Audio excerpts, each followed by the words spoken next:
രാവിലെ വലിയ വ്ളോഗ് ചെയ്യാന്നൊക്കെ പറഞ്ഞുകൊണ്ട് ഫോൺ എടുത്താണ് കേട്ടോ. ദാണ്ട കിടക്കുന്ന സ്റ്റോറേജില്ല. പിന്നെ കിട്ടിയ ക്ലിപ്പുകളെല്ലാം കൂടെ കൂട്ടിച്ചേർത്ത് തട്ടിക്കൂട്ടൊരു ചെറിയൊരു വ്ളോഗാക്കിയിട്ടുണ്ട്. അത് രാവിലെ തന്നെ വിച്ചുമോൻ എണീച്ചിട്ടുണ്ട് കേട്ടോ. ഞാനാണെങ്കിൽ ഇലയപ്പം ഉണ്ടാക്കാമെന്ന് വിചാരിച്ചിട്ട് തേങ്ങയൊക്കെ പൊതിക്കുന്ന തിരക്കിലാണ്. അതിൻ്റെ ഇടയ്ക്ക് അവനെ ഒരു വിധത്തിൽ ഒന്ന് സമാധാനിപ്പിച്ച് അമ്മയുടെ അടുത്താക്കിയിട്ടുണ്ട് കേട്ടോ. എന്നിട്ട് പോയി ഞാൻ തേങ്ങ പൊതിക്കാമെന്ന് വിചാരിച്ചു കേട്ടോ. എന്നിട്ട് ഇന്നാണെങ്കിൽ ഇലയപ്പം ഉണ്ടാക്കിയതാണെങ്കിൽ ഒരു ചെറിയ പണി കിട്ടി. എന്താണെന്ന് വെച്ച് കഴിഞ്ഞാൽ അമ്മ പറഞ്ഞു അതിനകത്ത് ചൂടുവെള്ളം ഒഴിച്ച് കുഴയ്ക്കാൻ പറഞ്ഞു കേട്ടോ. ഞാനത് കേട്ടിട്ട് ഞാനാണെങ്കിൽ അതിലും മന്ദകുത്തി അമ്മ പറഞ്ഞതുപോലെ തന്നെ ചൂടുവെള്ളം ഒഴിച്ചങ്ങ് കുഴച്ചു. എൻ്റെ പൊന്നെ സത്യം പറഞ്ഞാൽ ഇലയപ്പം ഇങ്ങനെ കിളികൾ വെന്തു, പക്ഷേ ഇങ്ങനെ ഒരു ഉറപ്പില്ലാത്ത പോലെ ആയിരുന്നു കേട്ടോ ഇലയപ്പം. അത് കൊടുത്തിട്ടാണെങ്കിൽ എൻ്റെ മോന് കഴിക്കുന്നുണ്ടായിരുന്നില്ല. പിന്നെ ഞാൻ ലാസ്റ്റ് പിന്നെ അവന് കുറുക്കുണ്ടാക്കി കൊടുത്ത് പിന്നെ ഒരു മുട്ടയും മുഴയും കൊടുത്തിട്ടാണ് കേട്ടോ സ്കൂളിൽ പോകാൻ റെഡിയാക്കുന്നത്. എൻ്റെ ഇതേപോലെ ഫുഡൊക്കെ കൊടുത്തു കഴിഞ്ഞാൽ കഴിക്കാൻ മടിയുള്ള പിള്ളേരെ ഞാൻ കണ്ടിട്ടില്ല.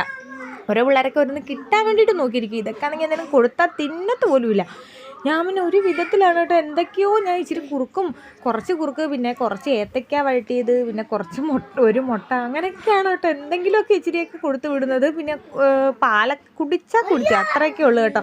ഫുഡൊക്കെ കഴിക്കാൻ ഭയങ്കര മടിയാണ്. അന്നേരം ഇങ്ങനെയുള്ള പിള്ളേർക്ക് എന്തൊക്കെ ട്രിക്കുകളാണ് നിങ്ങൾ ഉപയോഗിക്കുക എന്നുള്ളത് എനിക്കൊന്ന് പറഞ്ഞു തരണേ. അന്നേരം ഞാൻ പല കുറുക്ക് വഴികളൊക്കെ നോക്കാറുണ്ട്. നേരത്തെ ചെയ്യുമായിരുന്നു കേട്ടോ. പക്ഷേ ഇപ്പോൾ ഈ കുട്ടി എൻ്റെ രണ്ടാമത്തെ ബേബി വന്ന പിന്നെ എനിക്ക് ചെയ്യാൻ ഭയങ്കര പാടാണ്. കാരണം ഇവർ രണ്ടുപേരും ഇങ്ങനെ മാനേജ് ചെയ്യുക എന്നുള്ളത് കുറച്ച് ബുദ്ധിമുട്ടാണ്. പക്ഷേ അമ്മയൊക്കെ ഉണ്ടായതുകൊണ്ട് വലിയ കുഴപ്പമില്ല.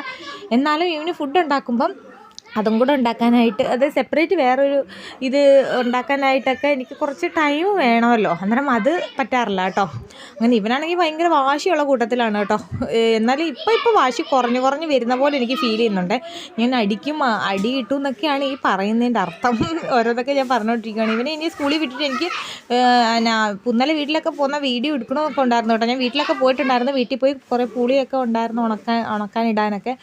അങ്ങനെ അതൊക്കെ ചെയ്ത വീഡിയോ ഉണ്ടായിരുന്നു കേട്ടോ. വീഡിയോ എടുക്കണമെന്നൊക്കെ ആഗ്രഹിച്ചതാണ്. പക്ഷേ നമുക്ക് വീഡിയോ എടുക്കാൻ ഫോണിൽ ഒട്ടും സ്പേസ് ഇല്ലായിരുന്നു.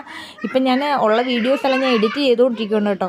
അങ്ങനെ ഞാൻ ഇവന് ഫുഡൊക്കെ കൊടുത്തിട്ട് ഞാൻ റെഡി ആയിട്ടുണ്ട്. ഞാൻ കുളിച്ചൊന്നുമില്ല കേട്ടോ. ഞാൻ വന്നിട്ട് ഇനി ഹോസ്പിറ്റലിൽ പോയിട്ട് വന്നിട്ട് കുളിക്കാമെന്നൊക്കെ വിചാരിച്ചിട്ടാണ് കേട്ടോ.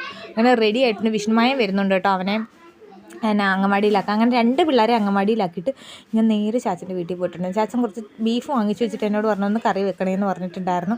അങ്ങനെ അത് ഒന്ന് സെറ്റാക്കി കൊടുത്തിട്ട് അവിടെ കിടന്ന പുളിയൊക്കെ പറക്കി കൊന്നു കേട്ടോ. ഞാൻ അങ്ങനെ മൊത്തം പറക്കിയില്ല, ഞാൻ കുറച്ച് മാത്രമേ പറക്കുകയുള്ളൂ. അമ്പാടി പറഞ്ഞു കുറച്ച് ബാക്കി അവന് കുറച്ച് വേണമെന്നൊക്കെ പറഞ്ഞു. അന്നേരം ഞാൻ അവിടുന്ന് 1-2 പുളിയൊക്കെ എടുത്തിട്ട് ബാക്കിയെല്ലാം അപ്പുറത്ത് കാട്ടി കുറച്ച് പുളി ഉണ്ടായിരുന്നു. അന്നേരം അതെല്ലാം കൂടെ ഞാൻ പറക്കി എടുത്ത് കേട്ടോ.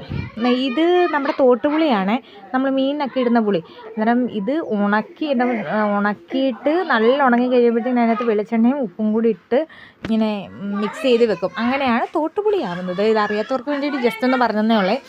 അതായത് നിങ്ങളുടെ വിശേഷങ്ങളൊക്കെ എന്നെ കമൻറ്റ് ചെയ്ത് അറിയിക്കുന്നതിന് എനിക്ക് ഒരുപാട് സന്തോഷമുണ്ട്. എന്നെ കുറേ പേരൊക്കെ തിരക്കാറുണ്ട് കേട്ടോ, എന്താ വീഡിയോസ് ഇടാത്തെന്നൊക്കെ ചോദിച്ച്. അന്നേരം എനിക്ക് പറ്റുന്ന പോലെ ഞാൻ എന്തുമായാലും ഇനിയും ഞാൻ എന്തുമായാലും ഇനി പറയുന്ന വാക്കും പഴയ ചാക്കുമല്ല, ഇനി ഞാൻ എന്തുമായാലും വീഡിയോസ് ഇടും, ഉറപ്പാണ് കേട്ടോ. ഞാൻ നേരത്തെ ഇതുപോലെ പറഞ്ഞിട്ടുണ്ട്, എന്നിട്ട് ഇട്ടിട്ടില്ല. സത്യം പറഞ്ഞാൽ ഭയങ്കര മടിയാണ് കേട്ടോ.